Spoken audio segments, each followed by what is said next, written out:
بسم اللہ الرحمن الرحیم. السلام علیکم. ایک گھڑی کا قصہ، ایک گھڑی کا بہت زیادہ چرچہ ہے، اس پر ہم بات کریں گے، بلکہ آپ کی ملاقات کروائیں گے تحریک انصاف کے ایک ایسے رہنما سے جو کہ ان صاحب عمر فاروق صاحب جنہوں نے گھڑی کے مالک ہونے کا دعویٰ کیا ہے.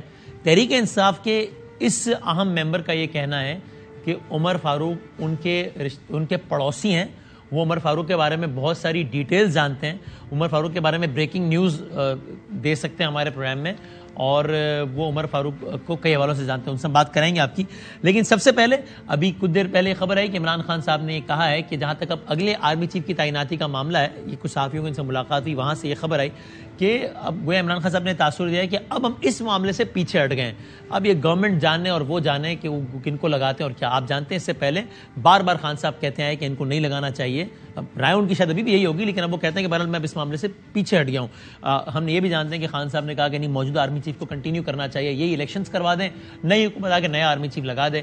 کیا عمران خان صاحب کو لگتا ہے کہ اب اس سب کا وقت گزر گیا ہے اور اب اس کے علاوہ کوئی چارہ نہیں ہے کہ گورنمنٹ ہی آرمی چیف لگائے گی اور ان کو اس کو ایکسیپٹ کرنا پڑے گا؟ اور لانگ مارچ کب تک اسلام آباد پنڈی پہنچے گا اور آگے کیا ہوگا؟ ابتدا میں یہ جاننے کے لیے پاکستان تحریک انصاف کے عمران خان صاحب کے بعد سینئر موسٹ رہنما وائس چیئرمین پاکستان تحریک انصاف جناب شاہ محمود قریشی صاحب سے بات کرتے ہیں. تو ٹو سٹارٹ وتھ ہمارے ساتھ موجود ہیں وائس چیئرمین پاکستان تحریک انصاف جناب شاہ محمود قریشی صاحب. سر السلام علیکم. جی وعلیکم السلام سر، بہت شکریہ وقت دینے کا. پہلے تو اگر اندازہ بتا سکیں، چونکہ ظاہر ہے آپ روزانہ کی بنیاد پر مارچ کے ساتھ ہیں، خطاب بھی کر رہے ہیں، بلکہ اوپننگ ہی مطلب مرکزی خطاب آپ کا یہ خان صاحب تو بایا ویڈیو لنک خطاب کرتے ہیں، اس لیے تو آپ رفتار بھی دیکھ رہے ہیں، سارا کچھ دیکھ رہے ہیں. سو آپ کا اندازہ کیا ہے کہ آپ کب تک اسلام آباد پہنچیں گے یا پنڈی پہنچیں گے جو پہلا پڑاؤ ہے؟ جی اگر جو ہمارا جس اندازے سے کام چل رہا ہے، اگر کوئی خدا نہ خواستہ کوئی ایسی رکاوٹ نہیں آ جاتی یا اللہ نہ کرے کوئی حادثہ نہیں ہو جاتا، تو انشاءاللہ امید ہے کہ بروز ہفتہ ہم پنڈی پہ کنورج کریں گے. اور انشاءاللہ پنڈی میں کس مقام پہ شاہ صاحب ہے کنورٹ کرنا ہے سب نے؟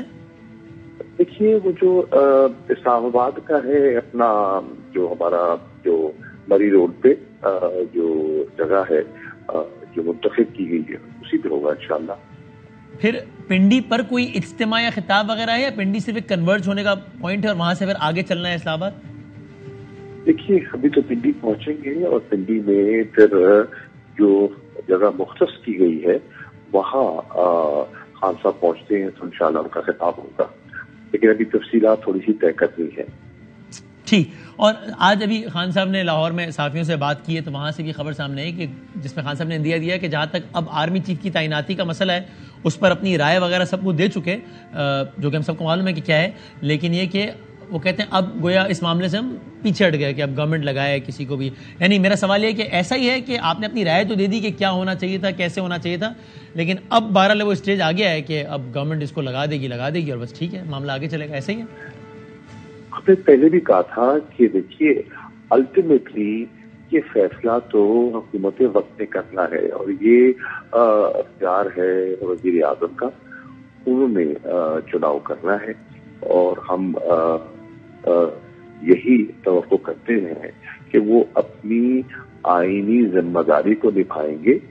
اور جو بلا وجہ انہوں نے ایک مشاورت کا سلسلہ لندن میں شروع کیا ہے اور اس میں سے وہ جو ان پٹ لے رہی ہیں غیر ضروری، اس کا میں سمجھتا ہوں کہ معاملات اس سے بگڑ رہی ہیں اور قسم قسم کی کیا سرائیاں جنم لے رہی ہیں. کبھی ان کا جو ڈپارچر ہے وہ ڈیلے ہو جاتا ہے، کبھی آ جاتا ہے کہ بیمار ہو گئے، جب پہنچتے ہیں تو پھر کورونا کی شکایت سامنے آ جاتی ہے، کوارنٹین میں چلے جاتے ہیں، پھر کوئی ایکٹ میں ترامیم کی باتیں شروع ہو جاتی ہیں. تو ان سب چیزوں سے معاملات کو مزید وہ پیچیدہ کرتے جا رہے ہیں. صحیح. لیکن اب وہ جب بھی فیصلہ کریں گے تو وہ جو بھی فیصلہ کریں گے وہ آپ کو قبول ہوگا یا اس پر کوئی نکتہ چینی کا امکان تو نہیں ہے؟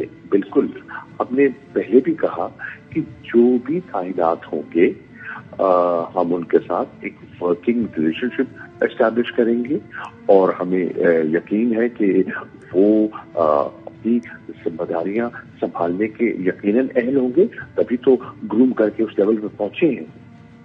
صحیح. تو پھر جب آپ یہ کہہ رہے ہیں، جب خان صاحب یہ کہتے ہیں کہ تعیناتی میرٹ پر ہونی چاہیے، اس کا کیا مطلب ہوتا ہے؟ چونکہ شہباز صاحب جس کو بھی چاہیں لگائیں اسی صف میں سے تو ہوں گے, انہی لوگوں میں سے تو ہوں گے جن کا خود آپ نے کہا کہ سب کے سب اہل ہیں تبھی تو اس نہج تک آئے ہیں. تو پھر اس کا کیا مطلب ہوتا ہے کہ میرٹ پر لگانا چاہیے؟ یعنی کیا کوئی دوسری پاسبلٹی کا بھی امکان ہے کیا؟ کیسے؟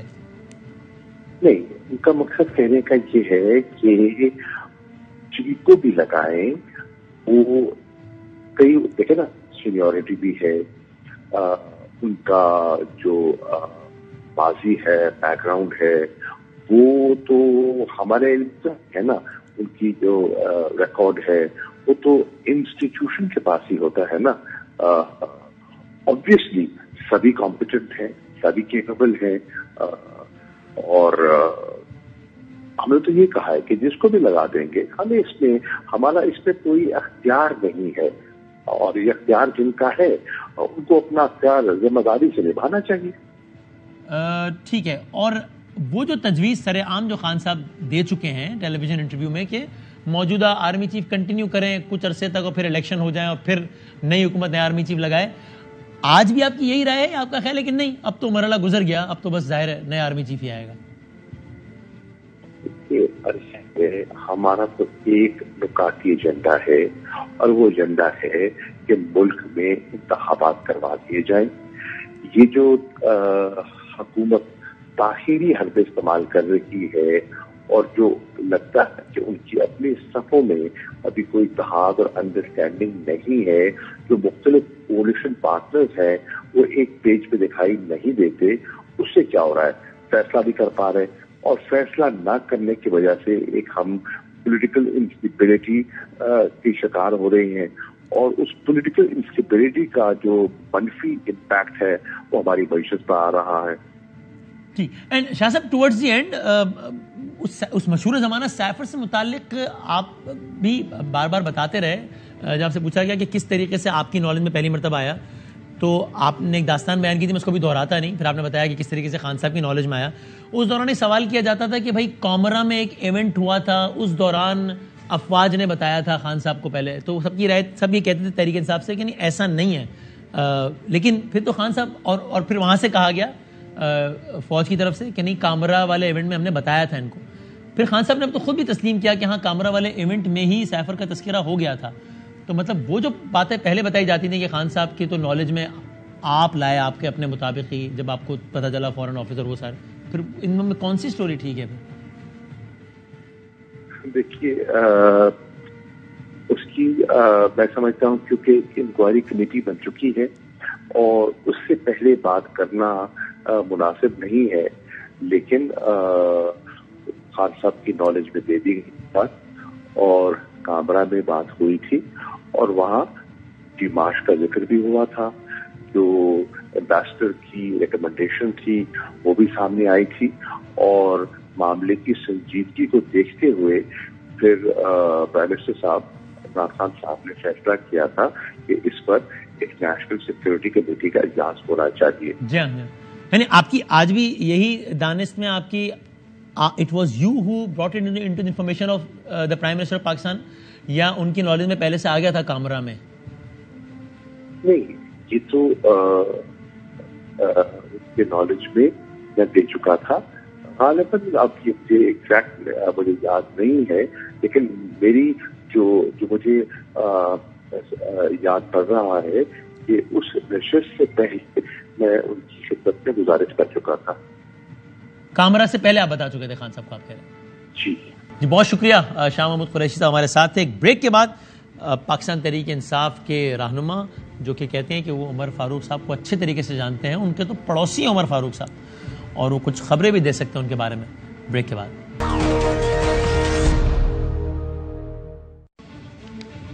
خوش آمدید. رہنما تحریک انصاف جناب عثمان ڈار صاحب کا آپ سب جانتے ہیں, انہیں اہم عہدے پر رہے پاکستان تحریک انصاف کی گورنمنٹ کے دوران, خان صاحب کے بہت قریب ہیں.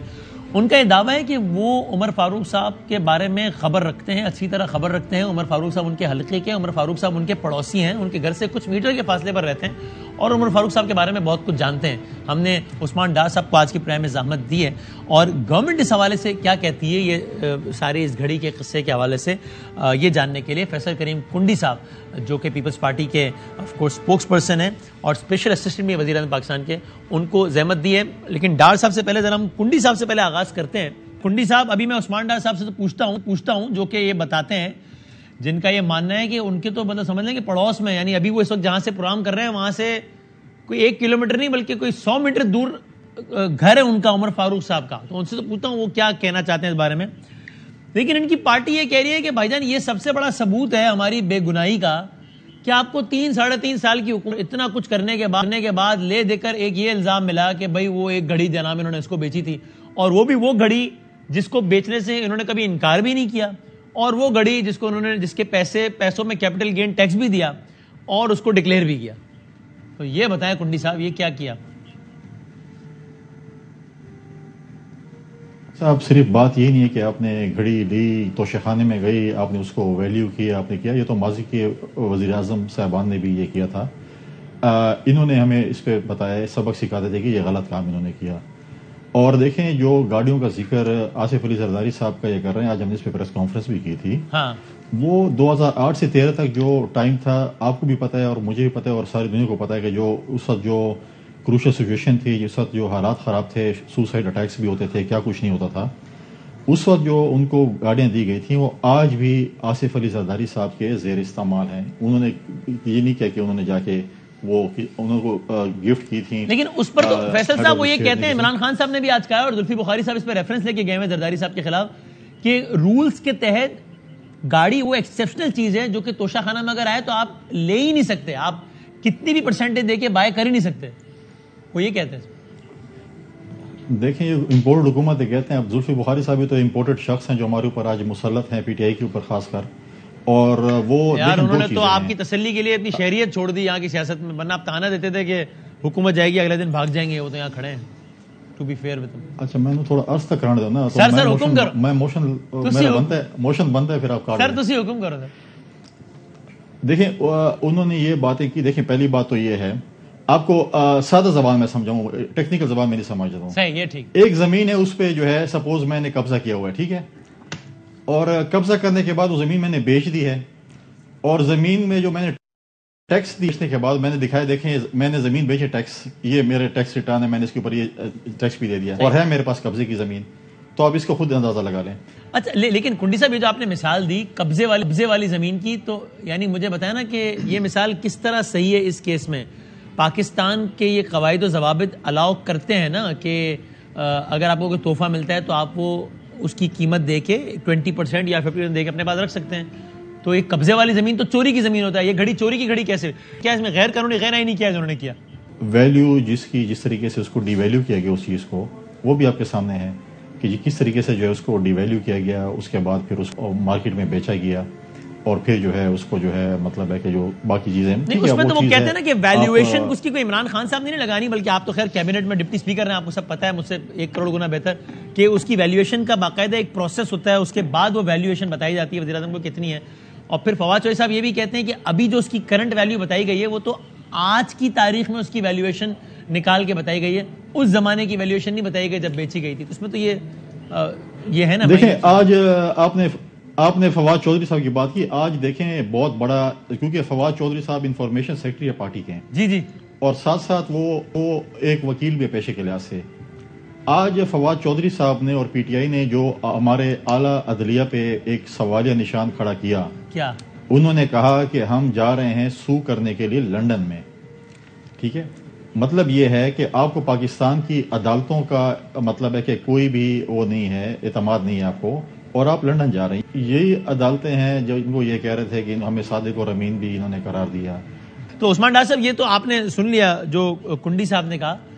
آپ بتائیے, آپ عمر فاروق صاحب کو آپ ذاتی اور میں آپ جانتے ہیں, یعنی جاننے سے مراد میری یہ نہیں کہ پہچانتے ہیں, لیکن آپ جانتے ہیں ان کے بارے میں, آپ کے ہی حلقے میں رہتے ہیں, کیا ہے معاملہ؟ دیکھیں وسیم, جو کوئی بھی یہ عمر فاروق نامی فلم کا رائٹر تھا, ڈائریکٹر تھا, پروڈیوسر تھا, ایک تو میری سمجھ سے باہر ہے کہ پچھلے چند ماہ میں جتنی بھی ایسی فلمیں لانچ کی گئی ہیں, مختلف قسم کی پریس کانفرنسیں کروائی گئیں, اب یہ عمر فاروق نامی کردار آ جاتا ہے. یہ جو بھی رائٹر ہے, ڈائریکٹر ہے, پروڈیوسر ہے پاکستانیوں, انہیں وسیم بدامی جیسا ہیرو کیوں نہیں نظر آتا؟ ہیرو کوئی ایسا اتارے ہیں جس کی کوئی کریڈیبلٹی بھی ہو, چلے جو بھی بات کرے دنیا کو سمجھ آئے, پاکستانی یقین بھی کریں. اب یہ عمر فاروق نا, اس کا تعلق سیالکوٹ سے تو ہے, یہ میرا محلے دار ہے, اچھا. نشاد پارک سیالکوٹ میرے گھر کی پچھلی والی گلی میں یہ رہتا تھا. اچھا. محلے داروں کے ساتھ اس نے فراڈ کیا. سیالکوٹ کا وسیم شاید ہی کوئی پولیس اسٹیشن ہوگا جس میں یہ مطلوب نہ ہو, اس کے خلاف FIR نہ کاٹی ہو. گاڑیوں کا فراڈ کر کے یہ بھاگ ہے, زمینوں کا فراڈ کر کے یہ بھاگا ہوا ہے, لین دین کا فراڈ کر کے یہ سیالکوٹ سے بھاگا ہوا ہے. آج بھی یہ سیالکوٹ کی پولیس کو مطلوب ہے یہ شخص.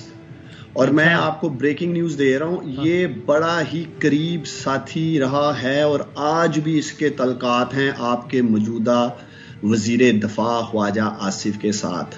اور مجھے کوئی شک نہیں کہ یہ ہیرو جس کا تعلق سیالکوٹ سے عمر فاروق کا, یہ launched by your sitting defence minister, اور جو بھی ان کے حواری ہیں, جو بھی پوری ایک ٹیم ہے جس میں ڈائریکٹر ہے اور رائٹر ہے اور جو کچھ بھی ہے. تو یہ انویسٹیگیشن جب ہوگی تو اس کے تانے بانے عمر فاروق کے وزیر دفاع خواجہ آصف سے بھی آپ کو ملتے نظر آئیں گے. آپ کو اس میں شک نہیں, اور آپ یہ جانتے ہیں کہ ان کا تعلق ہے بھی ویسے خواجہ آصف صاحب سے. آپ یہ بڑا گہرا تعلق ہے خواجہ آصف صاحب سے. بڑے مالی معاملات رہے ہیں یار. آپ کو یہ بھی کہہ دوں کہ خواجہ آصف نے جس کمپنی سے کامہ لے رکھا تھا اس کی بھی انویسٹیگیشن کرا لیں, یہاں بھی یہ دونوں کٹھے پائے جائیں گے. تو یہ انٹرنیشنل لیول کے چور, یہ معلومات کی بنیاد پر بتا رہے ہیں. یہ نیشنل نہیں ہے, یہ انٹرنیشنل لیول کے چور ڈاکے ہیں. آپ آئیں, میں آپ کو خود گھر لے کے جاؤں گا ان کے, آپ اپنے کیمرہ مین کو بھیجیں. جس گلی میں یہ شخص رہتا رہا ہے اس گلی میں محلے داروں سے پوچھیں کہ اس کی کریڈیبلٹی کیا تھی. ایسے 2 نمبر بندے سے میرے ماشاءاللہ 1 نمبر لیڈر کا کردار کشی کروانا, کریکٹر اسیسینیشن کروانا, اس کی کریڈیبلٹی پہ انگلیاں اٹھانا. آپ نے بالکل درست فرمایا.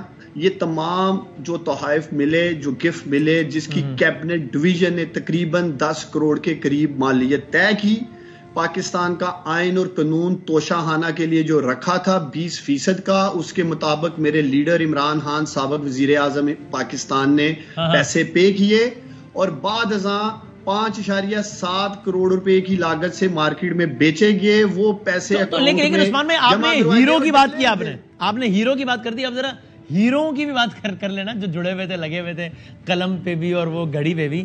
آپ کہہ رہے ہیں ہم نے اس کو نہیں بیچا, لیکن وہ تو دکھا رہا ہے نا کہ یہ دیکھو میرے پاس پڑی ہے. تو آپ لوگ کیا یہ کہہ رہے ہیں کہ ہم نے تو کسی اور کو بیچا تھا, اس کسی اور نے اس کو بیچ دیا ہوگا, یہ کہہ رہے ہیں؟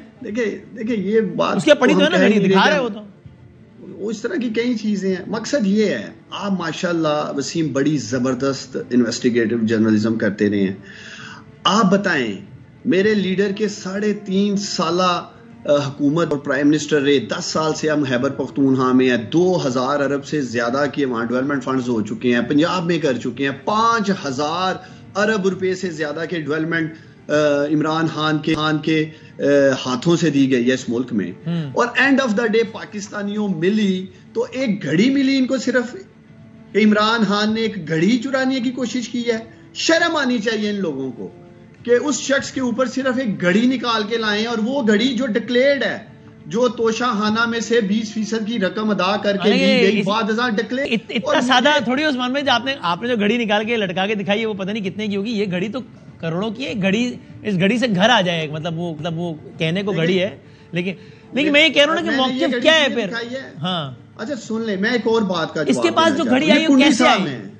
اچھا دیکھیں, کنڈی صاحب نے پاکستانیوں بڑی مزیدار بات کی. یہ تو بتا دیں کہ گھڑی آپ نے کس کو بیچی تھی, جو اس کے پاس کیسے, آپ کہہ رہے ہم نے اس کو نہیں بیچی ہے تو فراڈیا ہے. ہاں تو آپ نے کسی اور کو بیچی تھی اور اس نے سے خرید لی, یہ ہوا ہے آپ کے خیال میں؟ کئی گھڑی ہیں ایک جیسی یار. دیکھو جو میں نے گھڑی پہنی ہے اس طرح کی ہو سکتا ہے آپ نے بھی پہنی ہو. اور اسمارٹ واچ ہے نا یار, آئی فون کی, وہ تو ایک ہی اپنی نوعیت کی ایک ہے یار. ان دونوں کا موازنہ کیسے ہو سکتا ہے؟ اب پتہ ہے کیا, اب میں ایک اور امپورٹنٹ بات کروں. چلو, یہ عمران خان نے توشہ خانہ کے پیسوں سے اپنے گھر کی باہر سڑک بنوائی, سیکیورٹی وال لگوائی. ان لوگوں کی لیڈرشپ کی طرح قوم کے ٹیکس کے پیسے سے رائمنڈ مال کی دیواریں یا نالے نہیں بنوائے, یا بلاول ہاؤس کی دیواریں نہیں بنوائیں. یہ ہے فرق لیڈرشپ کا جو میں قوم کے سامنے رکھنا چاہتا ہوں. اس کا تو جواب دے دیں. وہ جو میں نے بھی آپ سے پوچھا تو اسمارٹ ڈاس نے کہا کہ وہ جو, اور زلفی بخاری صاحب ایک کیس لے کے گئے ہوئے الیکشن کمیشن میں کہ قواعد کے تحت گاڑی وہ چیزیں جو لی ہی نہیں جا سکتی, تو اس لیے زرداری صاحب کو وہ تو کہتے ہیں نااہل کروائیں گے ہم اس بنیاد پہ. اس پہ آپ کا کیا کہنا ہے, کیا جواب ہے؟ دیکھیں, اگر زلفی بخاری صاحب کو ابھی تازہ اس ملک کے شہری بنے ہیں ان کو بہت اس ملک کے قوانین کا پتہ ہے. یہ سوال ہے کہ بقول ان کے 15 ارب روپے انہوں نے جمع کیے تھے, غالباً آپ کو بھی پتا ہوگا بادامی صاحب, فلڈ کے حوالے سے, وہ کہاں پر خرچ ہوئے ہیں؟ لوگ ابھی انتظار میں بے سر و سامانی کی حالت میں کہ وہ 15 ارب روپے بقول ان کے ہم نے جمع کر لیے ہیں. کیا وہ لانگ مارچ ہو جو بھی, تو میں تو لانگ مارچ تو اس کو نہیں کہوں گا, یہ تو فرلانگ مارچ ہے, کیونکہ یہ ایک فرلانگ جاتے ہیں, اس کے بعد یا 2 فرلانگ جاتے ہیں, پھر مارچ ختم ہو جاتا ہے. اور آج کل عمران خان صاحب ورکنگ فرام ہوم پہ بھی کام کر رہے ہیں. کووڈ میں جیسے ورکنگ فرام ہوم کرتے تھے, گولی لگی, ہم جیسے گھر میں بیٹھے ہوتے ہیں, قاتلانہ حملہ ہوا ہے, مطلب گولی لگی ہے ٹانگ میں, تو اس کے بعد ہاں آپ کو شوکت خانم جانا پڑا 2 گھنٹے کے سفر پہ. پھر اب یہ پنڈورا باکس کھل جائے گا نا کنڈی صاحب, وہ جواب میں سوال کریں گے کہ پورے پاکستان میں ایسا اسپتال نہیں بنا جس کا زرداری صاحب علاج کرا لیں, نواز شریف صاحب علاج کرا لیں. مطلب دیکھیں نا بالکل. عثمان ڈار صاحب یہ ذرا اس موضوع پہ ایک بار پھر یہ آتے ہوئے گھڑی والے, اب آپ کو یہ نہیں لگتا کہ سارا معاملہ ہی ختم ہو جائے؟ ایک لائن میں گھڑی والے میں ایک لائن صرف. اچھا جی, 2 لائنیں کریں گے. نہیں ایک کافی ہے فی الحال یار. نہیں آپ کی اجازت, میں صرف یہ کہہ رہا ہوں کہ وہ بندہ بہت ہی غلط ہوگا. ہر پارٹی میں اچھے برے لوگ ہوتے ہیں, تعلق بھی ہوتا ہے, میرا بھی تعلق اور آپ کا بھی, مختلف لوگوں کا مختلف لوگوں کے تعلق ہوتا ہے, کسی کو نہیں پتا اچھا ہے کہ برا ہے. لیکن وہ چیز اس کے پاس کیسے آئی ہے, کہیں کسی نے تو بیچی ہے. یہ میں نے پوچھا, یہ نہیں بتا رہا ہوں, مذاق میں کہہ رہے ہیں کہ وسیم مدامی کو بیچی ہے, نہیں بتا رہا, میں کیا کروں. چلو میں پتہ ہے کیوں, میری بات سنو, میں ایک تو چلیں آپ کا شکر گزار ہوں, وسیم مدامی کا اتنا پاورفل شو ہے, وہ ایئر ٹائم دے رہا ہے گھڑی جیسے ٹاپک کو, ورنہ پاکستان کے تو اور بڑے مسائل ہیں اس گھڑی سے آگے. 2-3 میں سوال رکھتا ہوں. وسیم ماشاءاللہ آپ عام مسئلہ ہے یار, یہ عام مسئلہ ہے, اس پہ نائل ہوئے عمران خان صاحب سے بات تو ہوگی نا. عمر فاروق کلیم کرتے ہیں جی تقریباً جی $2 ملین انہوں نے کہا ہے جی اس گھڑی کے لیے, شاید میں نے دیا $2 ملین, $2 ملین یو اے جیسی جگہ میں یا دبئی میں اس کی بینکنگ ٹرانزیکشن ہونا, کیش لانا, یہ مذاق نہیں ہے. چلیں یہ بھی مان لیتے ہیں جنہوں نے کیش دے دیا. پھر وہ کہتے تھے جی کہ فرح صاحبہ مجھے آ کے ملی, یا جس شاپ پہ بھی آئی وہاں CCTV فوٹیج تو ہوگی. دبئی میں تو سڑکوں پہ آپ لوگوں کو CCTV فوٹیج سے دیکھ سکتے ہیں, دکانوں کے اندر کیمرے لگے ہیں. ابھی تک کوئی ایسی فوٹیج نہیں سامنے آئی جس میں عمر فاروق صاحب سوائے گھڑی کے ساتھ کھڑے ہو کے ماڈلنگ ضرور کر رہے ہیں. اگر وہ واقعی شیور تھے کہ انہوں نے یہ گھڑی خریدی اور فرح صاحبہ سے خریدی جس طرح انہوں نے کلیم کیا, تو اس کی ویڈیو بھی ساتھ جاری کر دیتے. آج کل تو ایسی زبردست لیکس آ رہی ہیں, وہ دیکھنے کے قابل نہیں جو لیکس آ رہی ہیں, اتنی اندر کی لیکس آ رہی ہیں. یہ تو بڑی اوپن ٹائپ کی لیک. میں آپ کی بات سے ایگری کرتا ہوں. ویسے میں آپ کو ایک رائے بتاؤں عثمان بھائی, آپ بتائیں. میرے خیال سے یہ بات بالکل ٹھیک ہے کہ یہ عمر فاروق صاحب یہ بتا دیں بھائی اگر اس طرح کا کوئی ویڈیو ثبوت ہے. اور دوسری طرف کیا یہ بات بھی ٹھیک نہیں ہے کہ بھائی آپ یہ کہہ رہے ہیں کہ ہم نے اتنے کی نہیں بیچی اور اس کو نہیں بیچی, تو آپ بتا دیں ہم نے اتنے کی بیچی ہے, جب وہ بھی کروڑوں کی ٹرانزیکشن ہوگی, اس کی کوئی رسید دکھا دیں, وہ رسیدہ کڈو آپ کہتے بھی تھے ان کو, تاکہ معاملہ ختم ہو کہ بھائی یہ جھوٹ بول رہے ہیں, ہم نے یار اتنے کی بیچی ہے. بے شک آپ نہ بتائیں کس کو بیچی ہے, سیکیورٹی کی وجہ سے بتا دیں یار یہ رسید ہے دیکھو ہم نے اتنے کی بیچی ہے, جھوٹ بول رہے ہیں آدمی, تو ختم نہیں ہو جائے گی بات. ہم نے آپ کو کہا ہے کہ 10 کروڑ مالیت کیبنٹ ڈویژن نے طے کی, 20% جو رول ہے تو شاہانہ کا جو قانون ہے لے لی, 5.7 کروڑ کی بیچ دی, رقم ہم نے اکاؤنٹ میں جمع کرائی, ڈکلیئرڈ ہے, ٹیکس پیڈ ہے, کیپٹل گین ٹیکس پیڈ ہے. حالانکہ اب نئی کنٹروورسی ہوگی نا, وہ بندہ بتا رہا ہے کہ اتنے کی نہیں بکی بلکہ اتنے کی بکی ہے, پتہ نہیں کتنے کروڑوں کی بکی ہے. تو اگر آپ کو ایک رسید دکھا دیں کچھ ہوگا کہ بھائی اتنے کی بیچی ہے, یار جھوٹ بول رہا ہے آدمی. ہم کیوں گھڑی میں پھنس گئے ہیں, آگے بڑھتے ہیں. بہت سارے ٹاپک آپ خود دیکھ رہے ہو, اپوزیشن ہی گھڑی پہ بات نہیں کر رہی, کبھی وہ بزدار صاحب پہ چلی جاتی ہے, کبھی وہ محمودہ پہ چلی جاتی ہے, کبھی وہ کہاں چلی جاتی ہے. اب تو یہ خود بھاگ رہے ہیں, ان کو خود اس بات کا احساس گھڑی کے چکر میں آپ نائل ہوئے, آپ کہہ رہے ہیں گھڑی چل ٹھیک ہے. لیکن چلیں اس کو ذرا کنکلوڈ کرتے ہیں. فیصل کریم کنڈی صاحب, آپ کو یہ نہیں لگتا ویسے فرینکلی کہ ٹھیک ہے اس پہ ٹاک شوز میں بات ہو گئی, اس پہ سارا کچھ ہو گیا, لیکن یہ بھی کوئی ایسا معاملہ نہیں ہونے لگا کہ جس کی وجہ سے عمران خان کا جو فالوور ہے وہ کہہ رہے یہ کیا نکل آیا اور یہ گیا, کیونکہ عمران خان نیور ڈینائڈ, انہوں نے پہلے دن سے کہا تھا کہ ہاں میں نے بیچی ہے گھڑی, انہوں نے نہیں کہا تھا کہ میں نے نہیں بیچی. تو ایسا کیا ہو گیا؟ دیکھیں میرے پاکستانیوں, اب میں بھی ڈار صاحب پھر عثمان ڈار کے الفاظ میں آپ بات کر رہے ہیں میرے پاکستان. جی ٹھیک ہے. ہاں میں کیونکہ آپ کو یاد ہے کہ ایک پروگرام نے پہلے بھی کیا تھا, اور میں نے آپ کو کہا تھا کہ دیکھیں ایک رات بیچ میں کچھ بھی ہو سکتا ہے, کہا تھا. یاد ہے نا آپ کو؟ یاد ہے. آپ کا دعوت صحیح ثابت ہوا. آج میں کہہ رہا ہوں میرے پاکستانیوں, میں نے پہلے بھی کہا تھا پرویز الہی صاحب ہمارے بھی ڈپٹی وزیر اعظم رہے ہیں, ان کے اتحادی بھی ہیں. آج ان کے کہنے پہ وہ FIR نہیں کاٹ رہے ہیں کہ یہ پوزیشن ہے ان کی, یہ مطلب ہے کہ پوزیشن ہو گئی کہ ان کے کہنے پہ ایک FIR تک وہ نہیں کاٹ رہے. ان کے مطلب ہے وزیر اعلیٰ ان کے ہیں نا, اور ان کی اتحادی جماعت کے ہیں, لیکن ان کی کیوں نہیں کاٹ رہے ہیں وزیر اعلیٰ ان کی FIR کیوں نہیں کاٹ؟ نہیں دیکھیں پہلی بات تو یہ کہ وہ PTI کے نہیں ہے, وہ ان کے اتحادی جماعت کے ہیں. ان کے اپنے وہ ہیں اور وہ ان کے اپنے ضلع کی بات ہے گجرات کی, ٹھیک ہے. اور اگر وہ مطلب ہے یہ اتنی جرت بھی نہیں کر سکتے ہیں کہ اگر وہ ان کی بات نہیں مان رہے ہیں ان کو ہٹا کے دوسرا وزیر اعلیٰ لے کے آ جائیں. اب ہوم منسٹر بھی ان کا, وزیر اعلیٰ بھی ان کا, حکومت بھی ان کی, آئی جی بھی ان کا, تمام سر اس کے, لیکن ان کی مطلب ہے کہ یہ نہیں چل رہی کہ ان کی جو ہے ایف آئی آر کاٹ دی جائے کہ ایک ایف آئی آر ہماری کاٹو. اس نے کہا بالکل نہیں کاٹوں گا, ٹھیک ہے. اوپنلی سی ایم آ جائے, کیوں نہیں کاٹ رہے, سی ایم پنجاب آ جائے, دیکھیں سی ایم پنجاب آ جائے اور کہہ دے, سی ایم پنجاب کہہ رہے میری تسلی نہیں ہے, میں نہیں کاٹ رہا ہوں, میں کیوں بولوں جی کو, پہلے اس کے سی ایم ہی تھے. دوسری بات یہ ہے کہ میرے پاکستانیوں, ڈار صاحب کہہ رہے ہیں میں بندے کا نام نہیں لوں گا, پھر آپ اس سے پوچھیں کہ پیسے کہاں سے ہے, تو مطلب ہے کہ آپ نے گھڑی اس شخص کے اوپر شاید بیچی ہوگی جس کے پاس بلیک منی ہوگی. اگر کسی کے پاس پیسے صحیح ہیں, میرے پاس اگر پیسے میرے اکاؤنٹ میں وسیم بدامی کے پاس ہیں اور وہ چیز خرید رہا ہے تو اس کا ٹرانزیکشن ہوگی پوری پراپر. تو مطلب ہے کہ ابھی ایک اور سوال پیدا ہوتا ہے کہ انہوں نے ایسی گھڑی ایسے شخص پہ بیچی ہے جو ہے میرے خیال میں اس کے پاس بلیک منی ہوگا, جو کہ اس کا نام نہیں لینا چاہتے کہ ہم نے کس کے اوپر بیچی ہے, کیونکہ اس کے اوپر کل ہے بیار پوچھے پیسے کہاں سے. چلے جی عثمان صاحب فائنل آپ کامنٹ کریں, آپ کہہ رہے تھے رسپونڈ کرنا چاہتا ہوں میں اس پہ. دیکھیں وسیم, مجھے بطور پولیٹیکل ورکر ایک دلی خوشی ہے. ایف آئی آر جیسا معاملہ سامنے آیا, Imran Khan F I R نہیں کٹا سکے, بریک سے پہلے ہم بات کر رہے تھے, لیکن اسی ملک میں پاکستانیوں شہید اشرف شریف پہ 16 ایف آئی آرز کاٹی گئیں بغاوت اور غداری کی. اسی ملک پاکستان میں سابق وزیر اعظم عمران خان پاکستان کی سب سے بڑی سیاسی جماعت کے سربراہ پہ دہشت گردی کی ایف آئی آر کاٹی گئی. اور جب اسی لیڈر پہ, اسی سابق وزیر اعظم پہ قاتلانہ حملہ ہوتا ہے, 4 گولیاں لگتی ہیں ٹانگ پہ, ایف آئی آر نہیں کاٹ پا رہے. میرے لیڈر عمران خان نے وسیم اسی گلے سڑے فرسودہ جکڑے ہوئے کرپٹ نظام کے خلاف 26 سال جدوجہد کی ہے, اور یہ ایکسپوز ہو رہا ہے. عمران خان کو یہی کریڈٹ جاتا ہے کہ اس نے اس ملک کا کرپٹ گلا سڑا فرسودہ نظام ایکسپوز کر کے رکھ دیا ہے. ایک آپ گھڑی کی بات کر رہے تھے میرے بھائی, ایف بی آر میں یہ ڈکلیئرڈ ہے کس کے آگے بیچی, کدھر سے آئی, وہ ساری چیزیں وہاں ڈاکومنٹڈ ہیں. جس کسی کو شوق ہے کہ عمران خان نے وہ پیسے کیسے حاصل کیے, کس نے دیے, چلا جائے عدالت, چلا جائے, عدالتیں آزاد ہیں. لیکن عثمان بھائی وہ ایک صحافی جو سب سے پہلے گیا تھا توشہ خانہ کی تفصیلات لینے, وہ اپنی پوری کہانی بتاتا ہے کہ اس کے بعد اس کو نوکریوں سے نکالا گیا, اس کو دھمکیاں دی گئیں, کیا کچھ نہیں ہوا اس کے ساتھ. ابھی آپ کہہ رہے ہیں جس کو شوق ہے چلا جائے, ایک صحافی کو شوق سوار ہوا تھا, وہ گیا تھا, اس کے بعد بہت بری ہوئی تھی اس کے ساتھ. لیکن دیکھیں وہ بات کس وجہ سے بری ہوئی, اب میرا مطلب ہے یہ بھی ایک ویگ سٹیٹمنٹ ہے جی کہ اس صحافی کو شاید توشہ خانہ کی وجہ سے کیا گیا ہے. آپ چلے جائیں وسیم, ماشاءاللہ آپ بڑے کریڈیبل جرنلسٹ بھی ہیں, اینکر بھی ہیں. کہنے کا مقصد یہ ہے کہ مجھے خوشی ہے کہ آخرکار میرے لیڈر کے اوپر پھر مجھے کہنا پڑ رہا ہے پاکستانیوں ایک گھڑی ڈسکس کی جا رہی ہے کہ جی عمران خان نے شاید گھڑی لی ہے. بہت شکریہ دونوں مہمانوں کا, بہت شکریہ.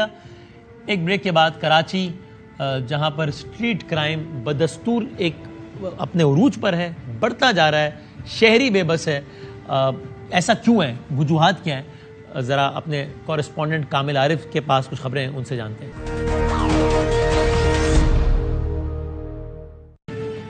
خوش آمدید. پاکستان کا سب سے بڑا شہر جو دنیا کے کئی ممالک سے بڑا ہے, اس میں آج بھی یہ صورتحال ہے کہ اس کا ایک بھی شہری, لٹرلی ایک بھی شہری کسی ایک ویران سڑک سے گزار رہا ہو یا گنجان آباد علاقے میں شدید ٹریفک کے درمیان گاڑی میں بیٹھا ہو تو اس کو ہر وقت پاس سے گزرنے والے شخص سے ڈر لگتا ہے کہ کہیں وہ اس کا موبائل نہ چھین لے یا اس کو کسی گاڑی سے محروم نہ کر دے.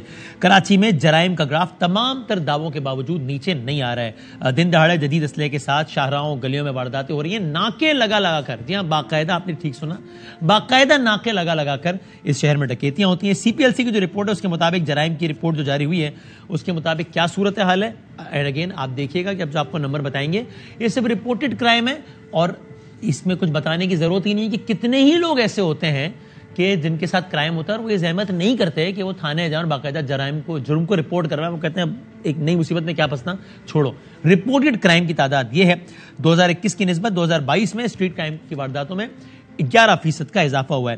اس سال کے 10 ماہ میں تقریباً 66,000 وارداتیں ہوئی, یعنی 2021 میں تقریباً 66,000 وارداتیں ہوئی تھیں, جبکہ 2022 کے اسی عرصے میں تقریباً 73,000 اس طرز کی وارداتیں ہوئی ہیں. صرف اکتوبر کے مہینے میں اسٹریٹ کرائم کی تقریباً 8,000 وارداتیں رپورٹ ہوئی ہیں. مجموعی طور پر اس سال کے 10 ماہ میں اسٹریٹ کرائم کی 73,000 وارداتیں ہوئی ہیں. صرف اکتوبر کے مہینے میں مختلف واقعات میں 57 افراد قتل کر دیے گئے. اس سال کے 10 ماہ میں 100 سے زائد شہری قیمتی جانوں سے یہاں موبائل یا گاڑیوں کی بات نہیں ہو رہی, قیمتی جانوں سے ہاتھ دھو بیٹھے. صرف اکتوبر میں اغوا برائے تاوان کی 2, بھتہ خوری کے 3 واقعات رپورٹ ہوئے.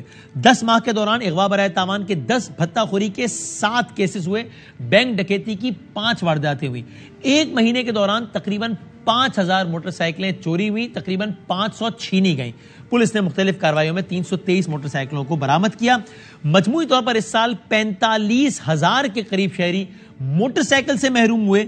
تقریباً صرف اس سال کے ایک ماہ یعنی اکتوبر کے مہینے میں 215 شہری اپنی گاڑیوں سے محروم ہو گئے. ہمارے کورسپونڈنٹ کامل عارف ہے جو کہ ساری سچویشن کور کرتے ہیں, ان سے جاننے کی کوشش کرتے ہیں. کامل, اس پہ بار بار باتیں ہوتی ہیں, ایک وقت آتا ہے تھوڑا سا معاملات بہتر ہوتے ہیں, پھر ایک دم اضافہ ہو جاتا ہے. ابھی پھر رمضان آئے گا, ہم دیکھیں گے خبریں چلیں گی, ابھی سے ہمیں پتہ ہے خبریں چلیں گی کہ ایک دم سے اضافہ ہو جائے گا.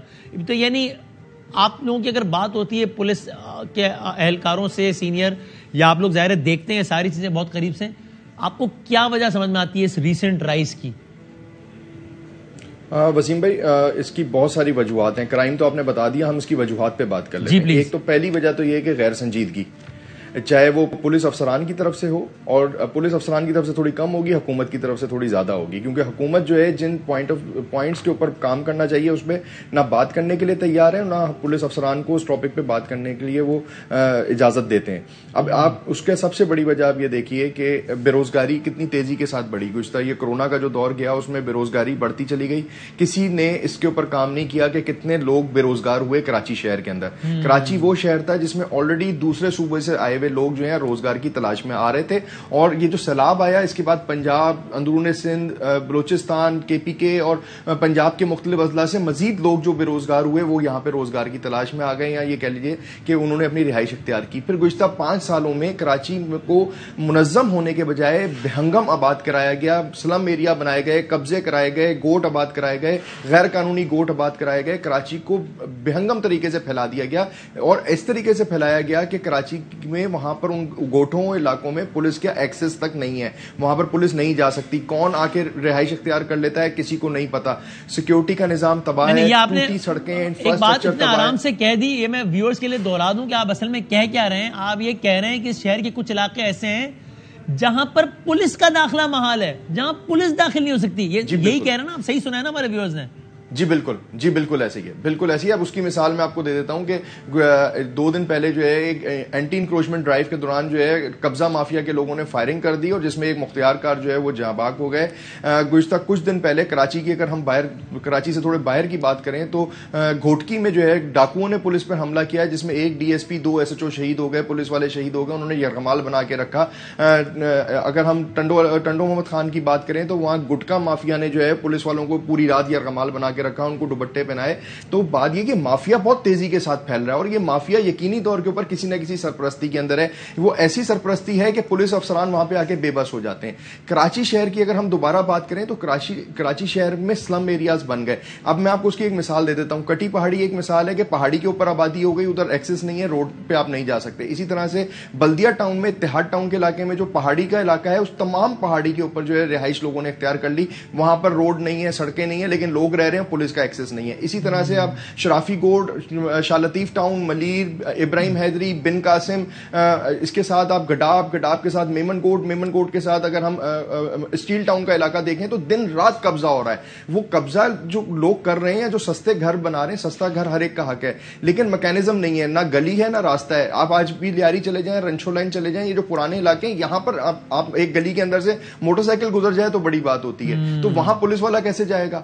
ہم وہاں پہ توقع کرتے ہیں کہ پولیس کیا ایک تھانے کے اندر, جس میں جب تھانہ بنا تھا تو اس وقت پہ 100 اہلکار ہونے چاہیے تھے, آج وہاں پہ 20 اہلکار رہ گئے ہیں. میں آپ کو ایک شفٹ کی مثال دے رہا ہوں. تو وہ 20 اہلکار جو آبادی ڈبل ہو گئی, یعنی کہ 100 آدمی کے اوپر ایک پولیس اہلکار اگر ہم گنے تو کیسے وہ ایک پولیس اہلکار کنٹرول کرے گا؟ پھر ہر افسر آیا, اس نے اپنی ایک ٹرمنالوجی لے کے آیا, کسی نے اسنیپ چیکنگ بنا دی, کسی نے جو ہے وہ تھانوں سے نفری نکالی, پھر وہ اسکواڈس میں چلی گئی, پھر وہ ایک نیا سیکیورٹی زون بن گیا.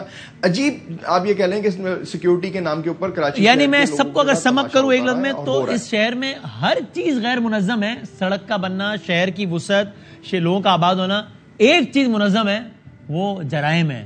وہ ایک مافیا کام ہے, پھر اس کے اندر مزید مافیا کام کرتے ہیں, وہ پلان انداز سے ہو رہا ہے, باقی سارا شہر ان پلانڈ ہے. اللہ تعالیٰ اس شہر کے معاملات بہتر کرے انشاءاللہ. زندگی صحت رہی تو کل ملیں گے انشاءاللہ. اللہ حافظ.